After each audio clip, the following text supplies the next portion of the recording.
তুমি সাজবে না? আসো তা তুমি এত কাজ করতেছো কেন? দেখো এরা দুজন সাজতেছে, মা দিদি সাজতে, তুমি সাজবা না? তুমি কখন সাজবা? পরে পরে? তাহলে আমরা যাই তো। বন্ধুরা তোমরা অবশ্যই কমেন্ট করে জানাবে কাকে বেশি সুন্দর লাগছে। তো গাইস আমরা যাবো একটা বিয়ে বাড়িতে, বাড়ির পাশেই কাকুর একটা বিয়ে, তো বিয়ে বাড়িতে যাবো। সেই বিয়ে বাড়ি যাওয়ার জন্য এই যে দেখো সাজাগোজা যে প্রস্তুতি পর্ব সেটা চলছে। ওই যে এখানে দুইজন আছে, আরেকজন আছে পাশের ঘরে।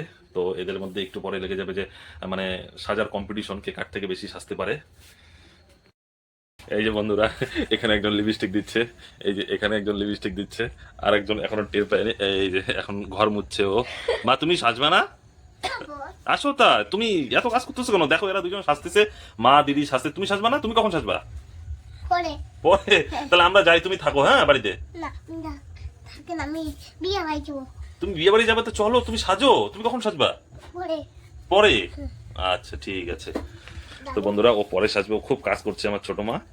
এই যে আমার ছোট মা, আমার দুই মা রেডি হয়ে গেছে। এখন ওর মা। বন্ধুরা তোমরা অবশ্যই কমেন্ট করে জানাবে কাকে বেশি সুন্দর লাগছে, আমার বড় মাকে বেশি সুন্দর লাগছে না ছোট মাকে বেশি সুন্দর লাগছে, অবশ্যই কমেন্টে জানাও। গাইস মোটামুটি সাজাগোজা কমপ্লিট হয়ে গেছে।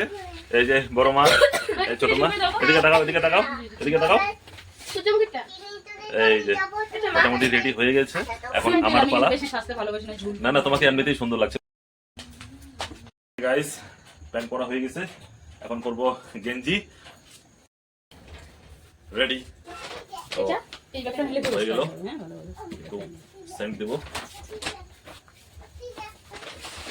I am ready. গাইস আমরা ফাইনালি রেডি হয়ে গেছি, এখন যাব বিয়ে বাড়ি। হ্যাঁ এই যে ছোটটা খুব অস্থির হয়ে গেছে বিয়ে বাড়ি যাওয়ার জন্য, রেডি হয়ে আর কোথাও মানে যাওয়ার জন্য রেডি হয়ে গেলে মানে দেরি করতে চায় না, খুব ব্যস্ত হয়ে গেছে যাওয়ার জন্য। তো বন্ধুরা বিয়ে বাড়ি ঢুকতেই দেখি ফুচকার দোকান, তো ওইদিকে আছে কফির দোকান। এই যে আমার ছোটো মা হাতে দুইটা ফুচকা নিয়ে খুব খুশিতে আছে, এখন ওর মা ফুচকা খাবে। এই যে দেখো বন্ধুরা ফুচকা খাওয়ার কম্পিটিশন, পাশে একটা কাকিমা দাঁড়িয়ে আছে, কাকিমাও খাচ্ছে, কাকিমা লজ্জা পেয়ে ওইদিকে ঘুরে গেল। এই এখন এই যে ফুচকা খাচ্ছে, খাওয়ার কম্পিটিশন চলছে, দেখি কয়টা খেতে পারে। ওরা ফুচকা খাচ্ছে, আমি পাশেই একটা ভাই কফি মেশিন নিয়ে বসে আছে, আমি একটু কফি খেয়ে তারপরে চলে যাবো ডান্সে। এবার দেখতে পারবে তোমরা মা ও মেয়ের ডান্স। এই যে দেখো বন্ধুরা এনজয়।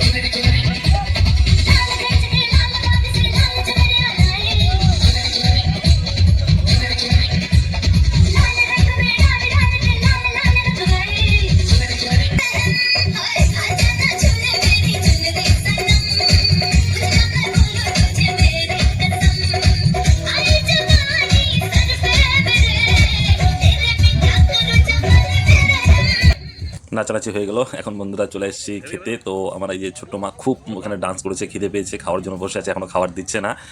ও মানে খুব রাগ হয়ে যাচ্ছে কিন্তু মনে মনে। দেখো এই যে ওর মা নাচতে নাচতে শাড়ি তো খারাপ হয়ে গেছে, এখন আবার ঠিক করছে।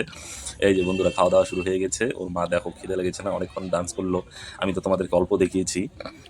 এদিকে বসে যে আমি আর আমার বড় মা, যে আমরা দুজনে খাচ্ছি। তো বন্ধুরা দেখো সবার খাওয়া হয়ে গেছে, ও কিন্তু উঠছে না, ও খেতেই যাচ্ছে, ওর এত খিদে পেয়ে গেছে। দেখো তোমরা দেখতে পারো সবাই উঠে গেছে, ওর জন্য টেবিলটা পরিষ্কার করতে পারছে না। এই যে দেখো পুরো ফাঁকা, দুই একজন করে বসে আছে। ও খেতেই আছে, ওর একদম মন শান্তি মতো করে খাচ্ছে। দেখো ওকে খাইয়ে দিতে হয় না, ও একা একাই খেতে পারে। এই এখন জল খাবে আমার সোনা মাটা, খুব খিদে পেয়েছে, অনেকক্ষণ নাচলো না। তো বন্ধুরা এখন বাড়ি আসার পালা, তো আমরা বাড়ি চলে এসেছি। আমরা যেহেতু চারজনেই চলে গেছি বিয়ে বাড়িতে, তো এই জন্য গেটে তালা দিয়ে চলে গেছি, গেটে তালা করলো আমার বড় মা। তো বন্ধুরা ভিডিওটা কেমন লাগলো অবশ্যই কমেন্টে জানাবে। তো এটা হচ্ছে আমার ফার্স্ট ব্লগ, যদি তোমাদের ভালো লাগে অবশ্যই কমেন্টে জানাবে, তাহলে আবার ব্লগ বানানোর চেষ্টা করবো। আর কোন পার্টটা ভালো লাগে